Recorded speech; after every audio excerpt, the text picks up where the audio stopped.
So we're going to talk the key to leadership priorities, a little bit on maybe some time management, on how to avoid distractions and that.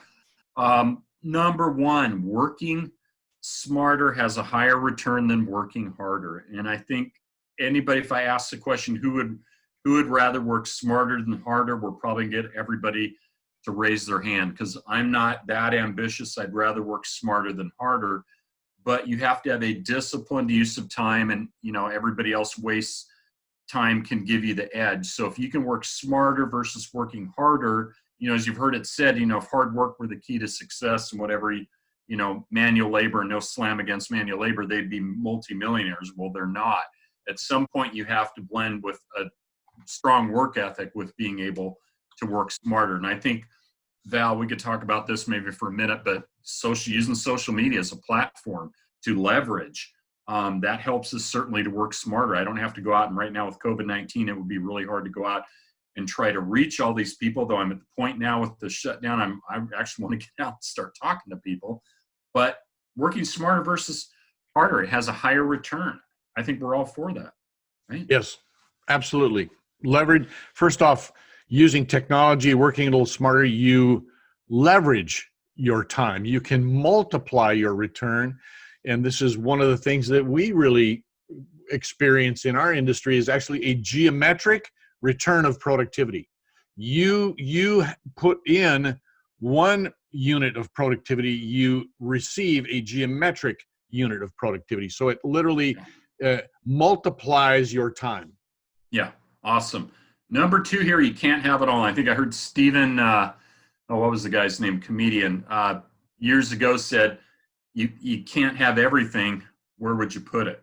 Okay, and there's some truth to that, right? You can't have everything. Where would you put it? So the point here is, if you want to be successful as a person and as a leader, you have to take chances, right? Leaders have to take some risks. This business is risky. There's no guaranteed return, but you have to prioritize too, right? You can't have it all. No one can. So at some point, it's that old, I think, adage, you can't always have your cake and eat it too. It's just not going to work. You've got to prioritize. And we're talking about time. You can't be, doing 5 different things full time and building this business. It's just not going to work. You've got, if you want to build, and I'll just take it to what we're doing, you want to build a team, you want to help people, empower people economically, globally, you want to help create financial independence and wealth, you're going to have to prioritize some time and focus on this business opportunity. That means you're going to have to leave some other things that aren't as critical. Prioritizing your time. Maybe you like to do a lot of sports stuff. Maybe you like to watch some TV. Maybe you like to hang around with some friends, but I think you're going to need to carve out some time to do what's really important, right? I think that's the best way to say it, Val. Yeah, a lot of what we do can be multitasked. There's no doubt about that. But I also think that if we don't prioritize time and place a priority on building our business, we aren't giving ourselves the right message. We aren't serious about our attitude. And I see this as being a major struggle with people. Other people are influencing them from the outside, saying, why don't you come to the bar with us? Why don't you hang out? Why don't you do this? Why don't you do that? Everybody's pulling on them, and they're saying, oh, gee, my friends are making fun of me because I'm not playing anymore. I'm doing this. I say, this is part of being focused. You're going to be able to do things in the future they will never be able to do because they're spending their time now on wasted energy. Yeah, and that leads us to number 3 here. The good is always the enemy of the best. And Val, you talk about some people, their attitude, and again, it's culturally part of them, but it's their paradigm. But, well, I'm doing okay today. But the good, how about I want to do the best I can. I don't want to just get by with good, because again, good doesn't cut, or like they say, average. You're the worst of the best or the best of the worst if you're average. We should be achieving or trying to achieve excellence, being excellent in what we do. Most people can prioritize between the good and bad or between right and wrong. Most people. The real challenge arises when they're faced with 2 good choices. Which should they choose, this one or this one?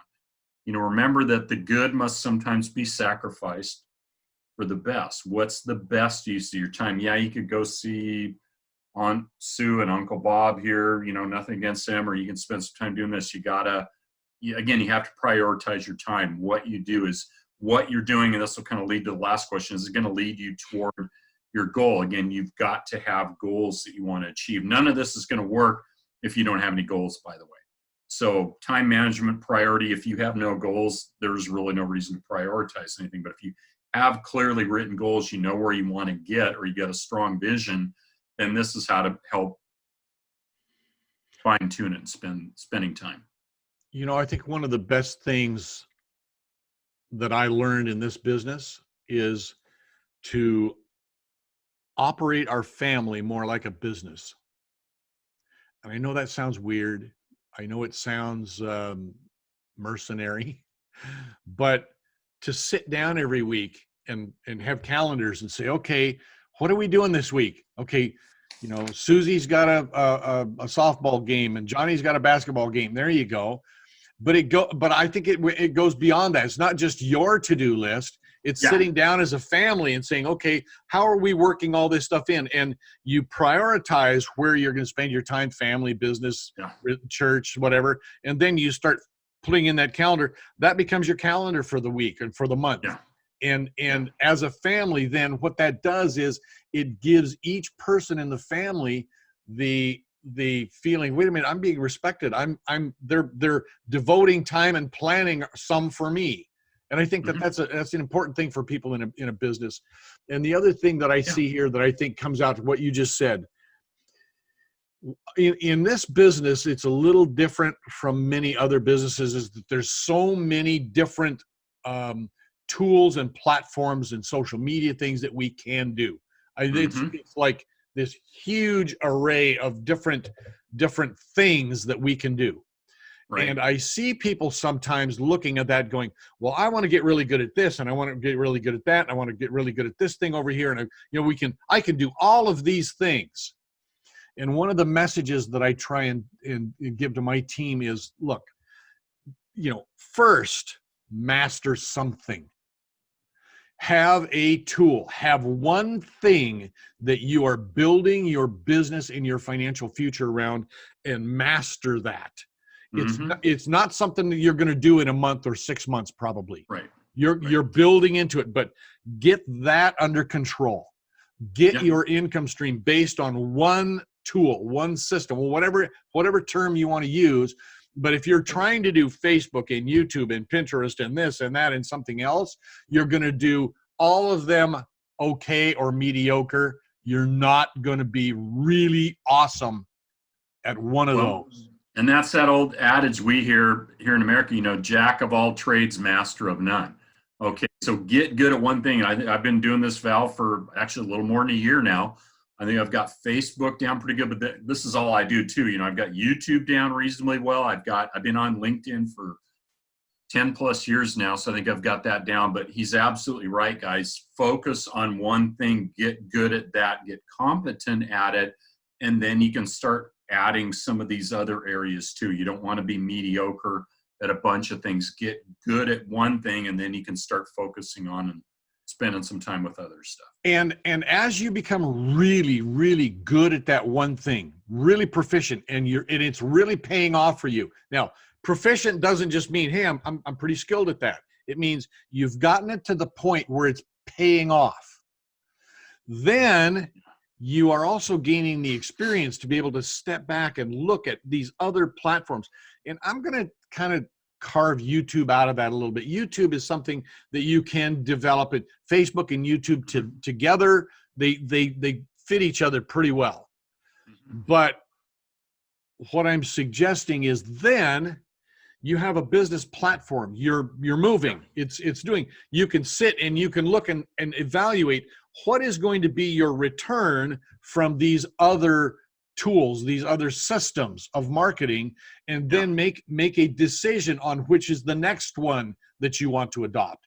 But if you're just scattering your attention and your energy all over the place, it's just like the old idea of shooting a shotgun up in the air, hoping you're going to hit something. Yeah, you may or may not. But I think also too, Val, by developing a competency in one platform and getting good at it, you can in turn teach others because you have a competency in it. If you don't understand it and you're all over the place, you're not going to be able to effectively mentor or teach somebody else how to be effective at it either. So if you can master Facebook, understand how we use the messenger groups, for instance, you can teach other people how to do the same thing, and then you can learn another one and then get good at that. So I think that's really a key in this business, probably more than, I think maybe more than any other, because the compensation plan tells us very clearly, this is a team sport. If you've got the whole team working on a platform, working in an environment, and everybody is focusing their attention on bringing people through that funnel, it's going to be much more effective for everybody. Yeah. Than if somebody's doing this and somebody's doing that, somebody's doing something over here. You're not giving a unified message to the people that are coming in. And that's really important. People come in and they look, unity and harmony is one of the most attractive things. And so being really good at something and knowing what you're doing, that is incredibly attractive to new people coming in, because they're looking for somebody to have solutions and to be able to actually tell them this works and this is how it works. Yeah, absolutely. Number 4, proactive beats reactive. You know, to be an effective leader, you need to be proactive. That doesn't mean all the time, but you want to be ahead of the curve and not behind it. You don't want to be, if you're reacting to stuff, you're not leading. Get out ahead of stuff as much as possible. Take a proactive stance in what you're posting, how you're talking with people. Anticipate questions, try to anticipate problems, challenges, and try to get ahead of that. Because again, if you're always reacting, you're being the one that's being driven or manipulated. You're not leading. You're following whatever happens to you. Val, thoughts on that? I don't know of any, I'm just sitting here thinking, trying to come up with one. I don't know any successful venture in business, sports, entertainment. I don't care what it is. I don't know any successful venture that is principally reactive. Yeah, well, football, they don't sit around and wait to see what the other team does before they start putting their plan in action. I don't care if you're on offense or defense. Yeah. I don't care what sport it is. I'm just trying to think if there's some principle that talks about martial arts being reactive. You have to have a defense. You've got to have a good reaction to the other person's offense. But if you don't go into a fight in martial arts, if you don't go into a fight with a game plan, you're just waiting to see what this other person does. I think you're lost. You aren't going to win. I don't care if it's in business. I don't care if it's your family, in your relationship with your significant other. If you aren't proactively thinking about him or her and how you are going to serve that person and how you're going to create the relationship you want, I think you're sunk. Yeah, you fail to plan, or you plan to fail. Okay, if you fail to plan, you plan to fail. So you've got to be proactive. How are you going to talk to the next person? What type of questions might they have? You know, I'm always thinking about that. What's this person going to be? How, if they ask this, what am I going to say? If they've got this, you've got a solution. So you're not just reacting, but you're proactively. And here, Val, I think it's safe to say, with bringing in people from all different parts of the world, you have to be proactive. You can't be, oh gosh, I never heard of that. Oh gosh, I don't know what to do there. You've got a plan to direct people so that you can help them be, again, be the best they can, have the best chance of success, but you are proactively leading people. Because I'd say that's an oxymoron. I don't think you can be a reactive leader, right? You can be a nuclear reactor, but you can't be a reactive leader, because you're not leader. That's like a leader turning around saying, hey, follow me, I'm your leader. No. Or wait for me, I'm your leader. No, it doesn't work that way. So. I'm reminded of the story about the guy that was sitting at the bar, and all of these soldiers, he's in uniform, all these soldiers just rode by it going crazy, riding fast out through the street. And he looked up and said, that's my army. I must follow them to see where we're going. Yeah, he's not a very good leader. If doesn't work like that. So number 5 is the important needs to take precedence over the urgent. I got another little chart here I'm going to bring up that I thought was kind of interesting.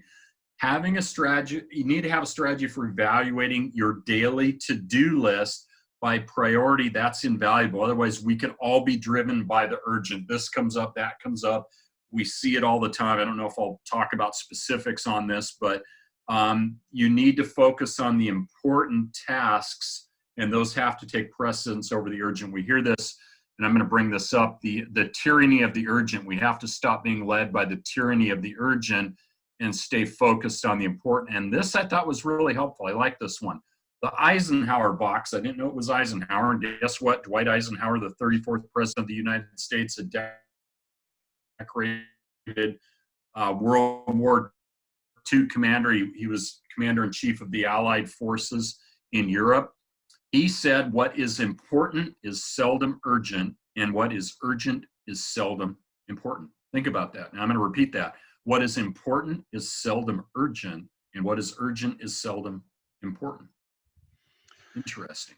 Brad, this goes specifically to the comment that we were discussing a few minutes ago, that the circumstances of our life today are a result and reflection of the decisions and actions we took and started 3 to 5 years ago. Yeah. And my message, I know how difficult things can be. I have family in Asia that are struggling so much right now to meet daily needs. Mm-hmm. So I've been there. I've lived there. I get it.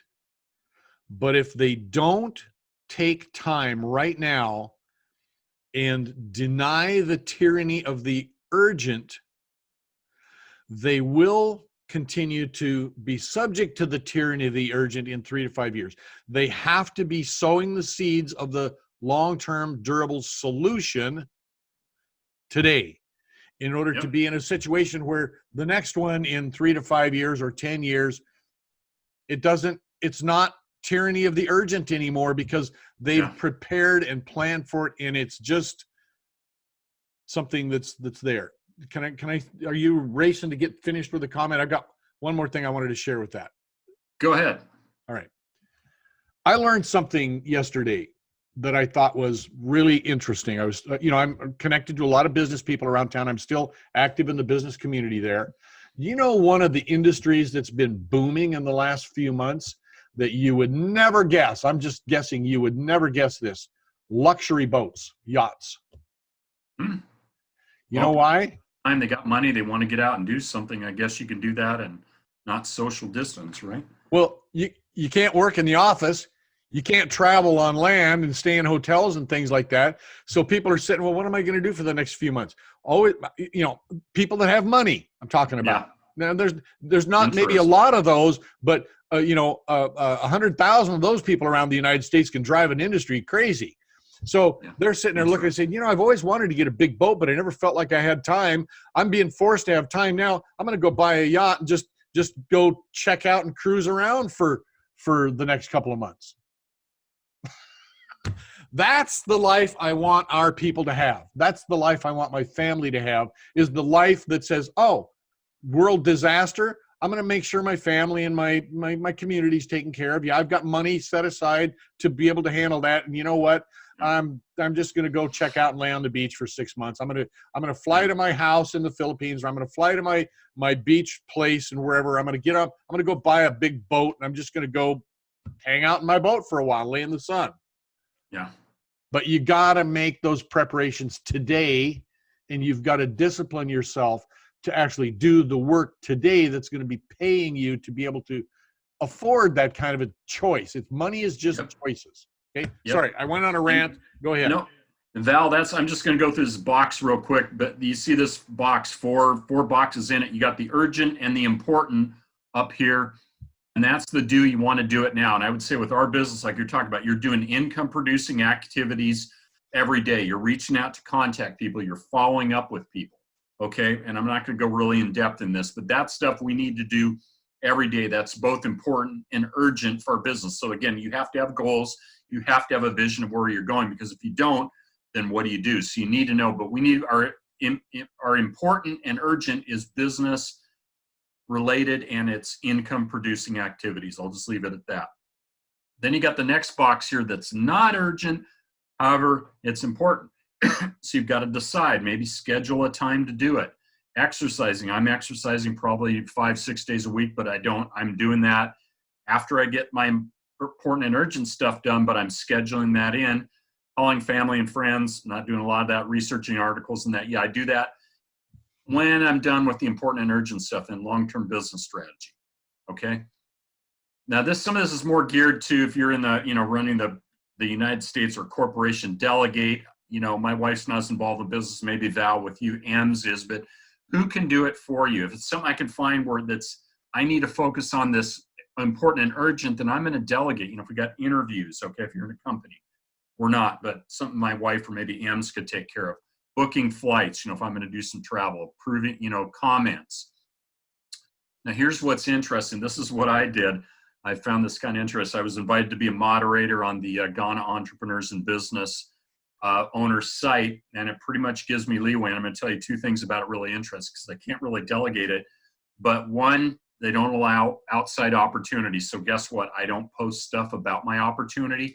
People that want to post stuff about that, guess what? They get, next box here, they get deleted. People that want to join the group, if they don't answer the questions or they haven't answered the questions or agree to terms of the group, when I first started doing this, I'll send them a quick message to tell them, hey, we need your approval on this. Now, hey, look, I'm just going to say it, but sorry, I've been watching Gary Vee. Screw it. If you're applying to be part of this group and you haven't bothered to answer the questions or agree to the terms of the group, guess what? That box there, I just delete you because I'm not going to waste my time on it, right? I don't get paid to do this anyway. So delete it. So what's not important, what's not an urgent, guys, delete it, eliminate it. Now, watching television, hey, look, we all like to do it. I like to watch some sports. I'll probably watch some UFC later on. Checking social media. Now, guys, we have to qualify this because social media is our business. We use this as a business platform, but we're not wasting our time. I'm not just chit-chatting. What I have to do is I have to let people know when they get on social media or with me, I'm here about and for business. I'm not here to just chit-chat. And if that's all people want to do, usually I'll get in their face. I'll just dump my opportunity on them because it usually chases them away, or I just delete them because I'm here. So I use social media as a business vehicle. It's part of my business. We're sorting through junk mail. I go through my email real quick in the morning, stuff that's not relevant. I delete it. I go back and read stuff later. So guys, I'm hoping that this box helps you, give you some tips on how to manage your time better and not to let time manage you. And it's something I'm still learning and growing. But one of the things I found on social media, Val, and I think you've helped me with this, is not to let people waste your time. People that aren't serious. I'm not here just to chit chat and socialize with people. I'll try to do that, but people that are just want to take up my time and chit chat, I might let them know, hey, I'm happy to talk to you later, but not now. I'm busy with activities because that's urgent. They want to talk right now because they have nothing else going. And I'm one person to them, but I've got dozens of other people I'm dealing with. I will put them off later and say, can I get back with you later? I'm a bit busy now. And I may or may not, depending how urgent it is. If it's just a chit chat, I got nothing going, want to see what you going, I let them know really quick. I'm here busy business. What are you doing? A lot. I got business going. How about you? And when they say I'm fine, I'm wondering, what, you just got a pulse and your temperature's 98.6. I always tell them I'm doing awesome. I'm doing fantastic. Right, Val? We're not going to waste time, guys. Don't let people waste your time. Okay? Absolutely. And which is one of the reasons why we tend to stick to Messenger. We don't use WhatsApp or whatever much, because it takes you out of your environment. And there are some times when I'll use WhatsApp. And with that thought in mind, I'll just share real quickly, because we're closing out here, that we are exploring some other social media platforms. There are some people that have been having some difficulties with Facebook, let's put it that way. Yeah. And there are people getting blocked and thrown in jail and whatever for all kinds of weird things. Yeah.